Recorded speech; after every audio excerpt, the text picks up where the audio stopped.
est-ce que vous avez remarqué que dans Transformers Rise of the Beast, que ce soit dans les posters, que ce soit dans les trailers, que ce soit dans le TV spot, est-ce que vous avez remarqué, même dans les displays qu'on a eu, à quel point Wheeljack est absent de la promo du film Transformers Rise of the Beast. Salut à tous amoureux du cinéma, nouvelle vidéo. Aujourd'hui nous allons un petit peu reparler d'un cas qui est de plus en plus présent concernant les films au cinéma, c'est les changements de design. Parce que voilà, c'est officiel, Transformers Rise of the Beast, on en a beaucoup parlé un petit peu sur la chaîne, au travers de vidéos, réactions, théories, analyses, tout savoir, etc. etc.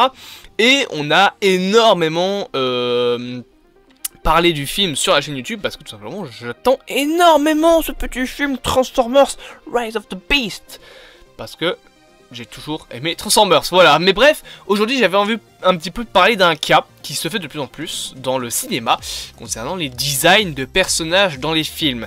C'est pas la première fois que ça arrive qu'un personnage change de design et vous allez comprendre pourquoi est-ce que je pense que Wheeljack va changer de design, bien évidemment, juste après l'intro. Donc voilà, on est parti pour parler de tout ça. On est parti pour parler de en quoi ça change bien évidemment en bien, mais également en quoi ça change en mal. Ces changements de design comme ça fait un petit peu à cause et en même temps grâce aux fans.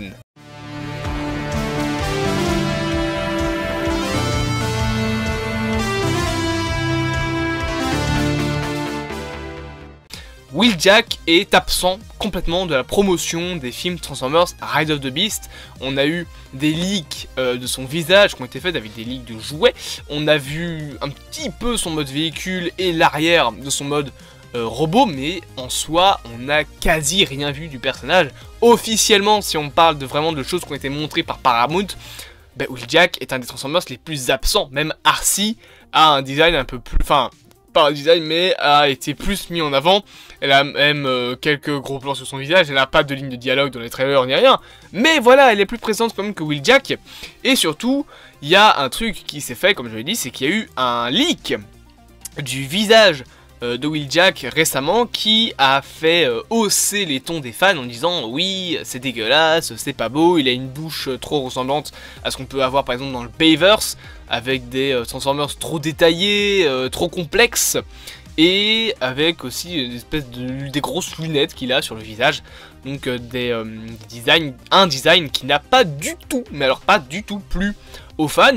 Je l'avoue que je ne suis pas fan de ce design. Pourtant, dans le film Bumblebee, qui est le préquel de Transformers Rise of the Beast, puisque c'est le reboot de l'univers Transformers après Transformers 5 et cette catastrophe qui était The Last Night, eh bien, Wheeljack était présent dans la scène d'introduction de Transformers Rise of the Beast de Bumblebee, et il avait un design plus typique G1 avec les antennes, le masque qui couvre entièrement sa bouche. Alors ils ont décidé de pas faire ça dans Transformers Rise of the Beast, puisque Optimus Prime par exemple, on le voit, c'est un casque qui se ferme, c'est pas sa bouche entière qui est refermée. Alors est-ce qu'ils vont changer ça? Peut-être, je ne sais pas. Ça a pas fait trop crier, parce qu'en vrai on a l'habitude maintenant depuis Transformers depuis Transformers Animated et le film, hein, que Optimus n'est plus juste un casque. Et bon, dans Animated, je suis vraiment pas fan des designs d'Animated, je les trouve trop humanoïdes, pas assez Transformers justement, pas assez de parties vraiment de camions. Genre les Transformers sont beaucoup trop plats pour moi. Je ne suis pas fan de Transformers Animated tout court, voilà, il faut que je l'avoue. Je déteste Transformers Animated, vraiment j'ai pas aimé du tout. Mais ce qui est sûr, c'est qu'on a l'habitude maintenant qu'Optimus Prime ait une bouche et que ce soit un casque qui se referme. Ça, c'est quelque chose qui a été présent dans Transformers Animated, dans les films, dans Transformers Prime, etc. Mais le cas avec Wheeljack, ouais, faut avouer que c'était clairement pas attendu. Les gens, je pense, espéraient que Wheeljack ait un design typique G1, comme dans Bumblebee, dans Transformers Rise of the Beast, mais un leak s'est fait du design et ça n'a pas du tout plu. Il a un espèce de nez crochu, une bouche hyper bizarre. Les lunettes apparemment avaient l'air de pouvoir se retirer, donc vraiment, c'était pas beau du tout à voir. Du coup, actuellement, l'analyse peut être faite, c'est que même dans les récents posters, dans les récents jouets aussi qui tombent, dans les récents displays. Il y a un display par exemple qui a été envoyé à des films, des cinémas, je vous mets l'image si je la retrouve sur internet, où tu vois Cheetor, Eraser, Optimus Primal, Optimus Prime, Bumblebee, Mirage, t'as aussi Rhinox, Arcee, t'as tout le monde, mais t'as pas Wheeljack. Tu n'as pas Wheeljack et surtout, tu n'as pas une seule fois Optimus sans sa bouche. Enfin, avec sa bouche, il a toujours son casque. Alors, je pense que c'est plus parce que ça lui donne une allure guerrier, grand chef des Autobots. Donc Optimus Prime, bon, c'est pas vraiment le sujet. Non, moi ce qui m'intéresse, c'est le fait que Wheeljack est entièrement absent de la promotion. Et même en fait des jouets, genre on a beaucoup de leaks de jouets de Bumblebee, d'Arcee.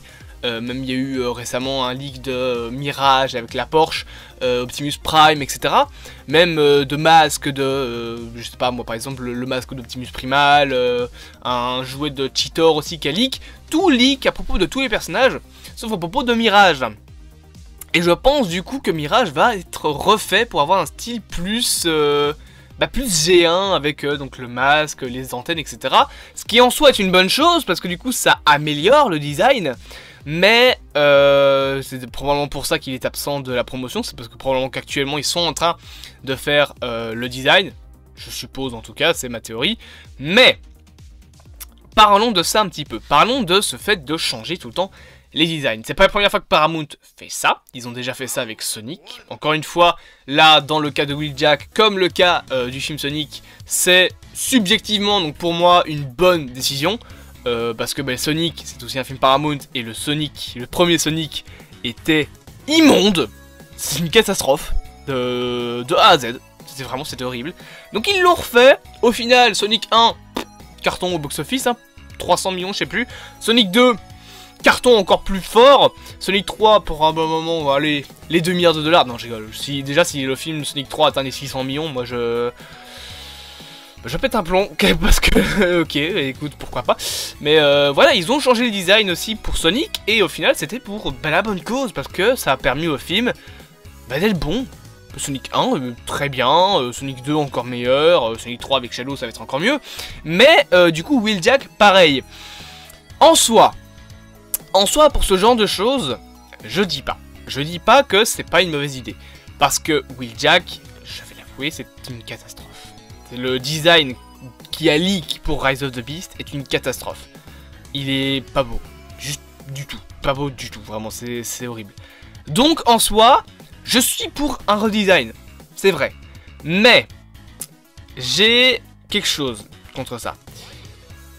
Un design, la création d'un design au cinéma, c'est la création d'un design qui est faite par surtout des artistes. Il y a une certaine liberté derrière ça. C'est si une boîte de production fait ce design, parce qu'ils l'ont voulu. Si à l'époque ils ont fait un Optimus comme ça, c'est parce qu'ils ont voulu avoir un Optimus comme ça, avec un casque plus fin, avec un avant plus proéminent, etc., etc. Si on a eu un Bumblebee en Camaro, c'est pour promouvoir la Camaro, mais c'est parce qu'ils voulaient une Camaro, enfin un Bumblebee dans ce genre-là. Le fait qu'il ne parle pas est aussi un choix de design. Ce sont des choix qui font partie de ce que j'appelle la liberté d'artiste en fait. La liberté de se dire je veux que mon personnage ressemble à ça. En soi, que la liberté d'artiste soit respectée, c'est important. Mais respecter aussi un petit peu la vie des fans, c'est important, je le conçois complètement. Cependant, j'ai des soucis contre ça, puisque j'ai l'impression que de plus en plus, les boîtes de production respectent que la vie des fans au détriment de la liberté artistique. Et là, c'est un problème. Encore une fois, pour Sonic, ok. Franchement, pour Sonic, c'était logique. Vu la catastrophe qu'était le design de base, heureusement, je pense qu'ils l'ont refait. Cependant, même si subjectivement, je pense que c'est une bonne idée. Wheeljack. Il n'était pas si horrible que ça, le design. Je dis que c'est une catastrophe. En vrai, ça allait encore. Il y a des gosses qui crient dans ma rue, ça me casse les couilles. Ça allait encore. Franchement, bon, on n'était pas sur le meilleur design du monde. C'était pas beau, subjectivement. Mais, en soi, c'est ce que les producteurs ont voulu faire. C'est ce que les artistes ont voulu faire. Donc, c'est ce que les créateurs du film veulent nous proposer. Et les gens n'ont pas été d'accord avec ça et ont remodelé probablement le film, puisque Paramount s'est plié aux exigences des fans. Du coup, où est la liberté artistique là-dedans? Si les boîtes de production commencent à chaque fois à respecter l'avis des fans, bah on va avoir des films où les designs seront juste ce que les fans ont voulu. Donc aucune liberté artistique. C'est un problème, franchement. Ouh, j'ai frappé dans le micro. C'est un problème que je vois de plus en plus et qui n'est pas bon. Respecter l'avis des fans, c'est bien. Au détriment de la liberté artistique, non. Encore une fois, il y a des fois, c'est une catastrophe. Mais imaginez par exemple qu'en 2007, bah, les gens se seraient dit oui, c'est horrible, c'est pas beau, on veut pas ça, on veut le vrai Optimus Prime, on veut que des designs actuels, enfin de la G1, donc que des Transformers ressemblant à la G1. Sérieusement, objectivement, bah ouais, Transformers serait pas aussi connu. Si on avait respecté à 100% la G1, qu'on avait fait ce que veulent les fans à 100%, le film n'aurait pas fonctionné autant. Et Transformers serait encore actuellement une licence des années 80 perdue. Pourquoi? Parce que les designs, les nouveaux designs, la nouvelle version, les nouvelles façons de voir les Transformers ont permis de ramener une nouvelle fanbase. Peut-être pas la fanbase la plus... la meilleure fanbase du monde. Il y a des problèmes dans les films Transformers. Hein. J'ai fait une vidéo quand même dessus. Et donc oui, il y a des problèmes dans les films Transformers. Mais ça a permis de ramener quand même des gens qui se sont dit « Oh, j'aime bien Optimus Prime ». Ça a permis de rajouter des fans.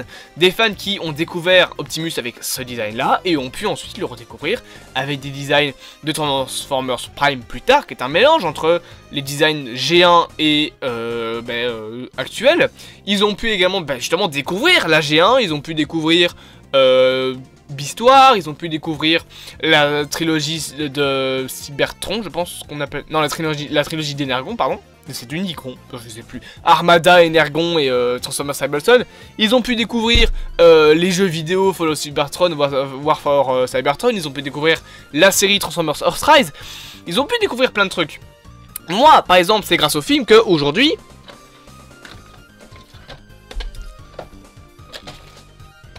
Attendez une minute. Je possède ça. Ça là. Ça serait jamais arrivé si j'avais pas découvert ça. Et là-dessus, oh bah tiens, c'est Optimus Prime. D'ailleurs, ce design en réalité est incroyable.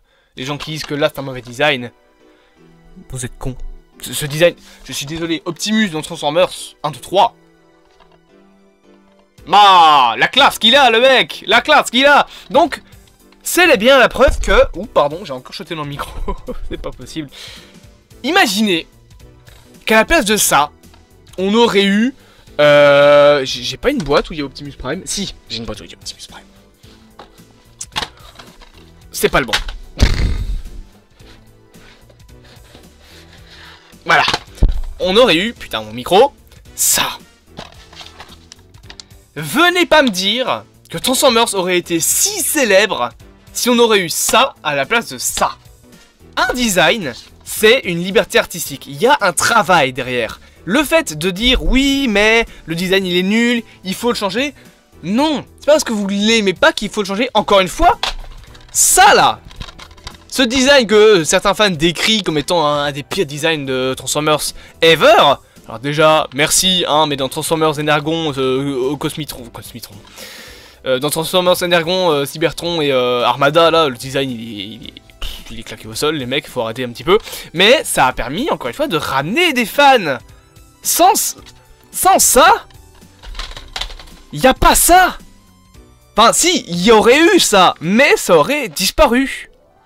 Sans Transformers comme ça, Transformers, ce serait mort aujourd'hui. Il y aurait plus de fans. Un design pareil, un film pareil avec son identité, son identité à lui, ça a permis de ramener énormément de fans entre 2007 et 2013. 2014 plutôt, parce que Transformers 4 et 2014. Et Transformers The Last Knight a failli tuer Transformers, donc ça a plus éloigné des fans qu'autre chose. Mais on parle pas de The Last Knight. Donc, sérieusement, je vous pose la question. Qu'est-ce qui est bon dans le fait de absolument demander des changements, des redesigns? Imaginez que des gens auraient voulu changer Captain America pour avoir une version comics. Il y a eu des gens qui ont demandé ça. D'un Captain America ridicule, avec son costume des comics, avec ses petites ailes là. Alors il les a entre guillemets sur son casque, hein, mais ils ont modernisé le truc. Imaginez qu'on n'aurait pas eu de modernisation d'Optimus Prime. Ou même de Iron Man. Qu'on aurait eu l'Iron Man des comics. Mais le MCU il n'aurait jamais existé les gars. Heureusement que Marvel a un petit peu moins écouté, et surtout que les fans râlaient un petit peu moins en 2008. Parce que du coup on a pu avoir des bons designs. Le problème actuellement c'est que les fans, je pense, se croient trop un petit peu pour les dieux, à vouloir contrôler la production d'un film. C'est pas vraiment à vous de dire je veux cet Optimus Prime là et pas celui-là. Et au final dans Rise of the Beast c'est le mélange des deux, hein. C'est la G1 avec le build-up de Transformers les films, c'est vraiment ça. Mais c'est pas aux fans à dire quel design est le meilleur. C'est aux boîtes de VFX, c'est aux boîtes de prod de dire voilà, ce design là est intéressant au niveau de l'identité graphique d'un film. Ça aussi c'est important de respecter l'identité du film. Ce que les producteurs veulent. C'est leur film, c'est pas le nôtre. C'est pas vous qui avez créé le film. Si vous créez votre film Transformers, bah oui, allez-y, faites le design que vous voulez. Mais ne commencez pas à partir dans des extrêmes à demander à chaque fois ce que vous voulez. Parce que c'est vraiment vers là où on va. J'ai vu des gens, encore une fois, par exemple, c'est arrivé avec Marvel. Alors là, on parle pas vraiment de design, mais c'est un truc qui est relié à ça. Des gens qui, par exemple, décrient Brie Larson en tant que Captain Marvel. Vous allez me dire, oui, mais c'est pas un design. Oui, mais imaginez, ils auraient viré Captain Marvel. Brie Larson, et ils auraient remplacé par un mec comme certains connards de sexistes racistes l'auraient voulu.